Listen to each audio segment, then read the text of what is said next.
Pag-uusapan natin ang isang karaniwang kondisyon na kadalasang nararanasan ng marami sa atin na Rod. At ito yung urinary tract infection o yung UTI. Ang UTI ay isang infection na tumatama sa urinary system at maaari po itong magdulot ng matinding sakit at abala sa araw-araw na buhay ng isang tao. Kung kaya't kaugnay niyan ay makakasama po natin ang urologist na si Dr. Joseph Lee upang bigyang linaw tungkol sa sanhi, sintomas at tamang paggamot para sa UTI. Good morning po, Doc, at welcome po sa Rise and Shine Pilipinas. Welcome back, Doc. Good morning. Good morning, Rod and Audrey. At salamat sa pag-anyaya ulit sa Rise and Shine at sa ating mga viewers. Well, itong UTI, hindi na bago to sa mga Pinoy. Even ako, nakakaranas ako nito. Pag nahilig ako doon sa fish cracker, Naku, mga dati dito sa PTV4, may kasamahan tayo nagtitinda, na araw-araw kami, nagka-UTI ako eh. Pero ito, Doc, para sa malalim na kaalaman ng ating viewers, maaari niyo po bang pakipaliwanag kung ano itong UTI at paano po ito nagsisimula? Okay, urinary tract infections happens on both genders, okay? There is no preference, okay? But of course, lagi natin sinasabi minsan, the incidents happen to be higher in the female because of the urethral tract, di ba? That's number one. Second, how does urinary tract infection happens, okay? You have to remember, you have to have at least more than 10,000 colonies of minsan yung sarili nating bacteria, E. coli. There could be other bacteria that will be coming in on reference of other contamination or urinary tract infection. Then, third, ang classification kasi, Audrey, ng urinary tract infection varies. You can have acute, 1 week, chronic, more than 1 week, pwedeng recurrent, paulit-ulit na infection sa isang organism, pwede ring relapsing, a repeated urinary tract infection of another organism. Ibig sabihin, pag meron ng existing, nagtawag ng panibagong RESPAC. Meron rin yung sinasabi nila na hospital-acquired urinary tract infection. Oo, so ibig sabihin, because of instrumentation, surgical intervention, pwede rin yun. Then of course, meron tayong sinasabi na infection due to complications. So, yun ang natin. So, we have to see that urinary tract infection, kahit na sinasabi ng ating mga sometimes individual o pinawawalang bahala, varies from different classification, from a simple to a more complicated. So, ngayon, dapat natin tutukan yan because lagi sinasabi ng ating mga kababayan, oy, nahirapan akong umihi, mahapdi akong umihi, okay lang ako hindi uminom ng tubig. You were saying a while ago, di ba, they were discussing, pwede ako magpigil ng pag-ihi. Those are the things and those are some of the consequences that may lead to urinary tract infection in the long run. Doc, nung sabi ni Audrey, nagkaroon na siya ng UTI at pangkaraniwan to sa mga tao na nagkakaroon ng UTI. Paano ba malalaman natin na, ay, meron na akong UTI? Oo, kasi tama ka yan, Rod, no? Minsan, once in our lifetime, di ba, you might have experienced UTI. But that's depending on the acuteness of the UTI.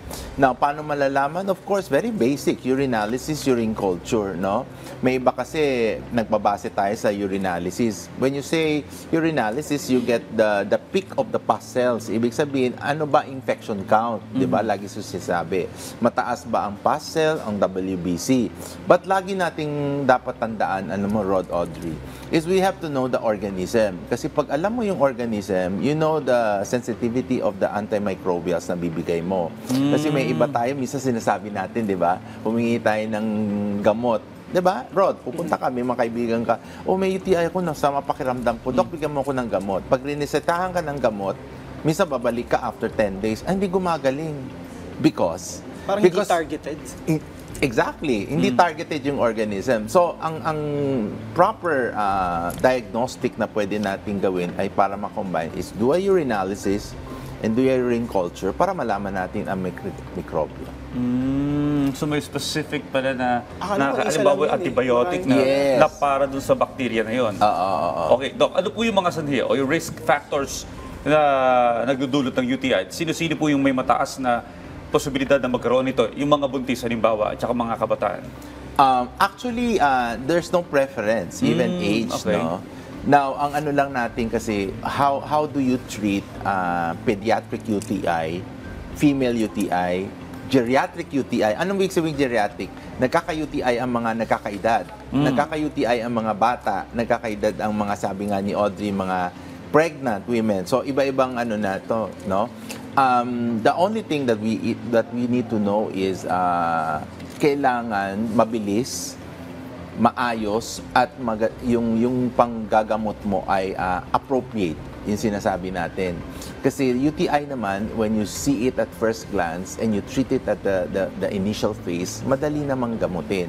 Ang nagkakaproblema kasi, Audrey, is when we treat it on a parang shotgun basis na parang, sige, bigyan ko lang ng gamot, ganun, para mawala, tapos bumalik. Then you have yung sinabi ko, nabanggit ko, Rod, yung relapsing. Babalik siya, iba na. Kasi ang nangyari, ang bacteria, ginawang vitamina yung antibiotics. Nagpalakas pa siya. Nagpalakas. Pag nagpalakas yan, you have to remember, it can call other bacteria that are very adaptable to them. Yung ibig sabihin, barkada niya.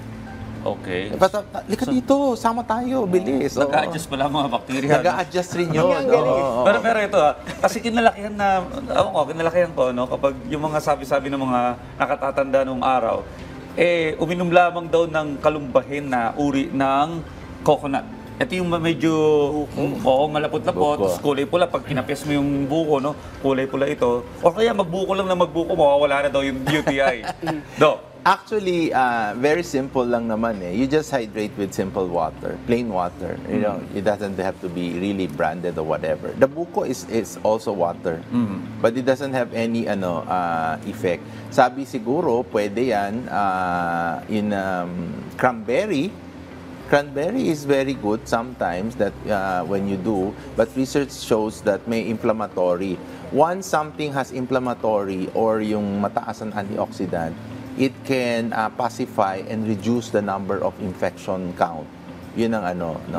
But yung buko kasi is may konting lasa lang na tubig na But it's maganda rin naman siya. Anything that has fluid can wash off the number of bacteria.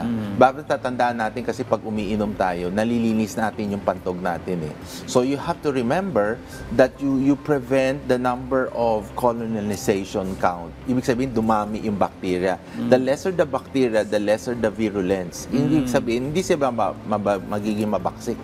Diba? Okay. Kasi pag marami sila, then they become isang komunidad pala yung nasi, isang community.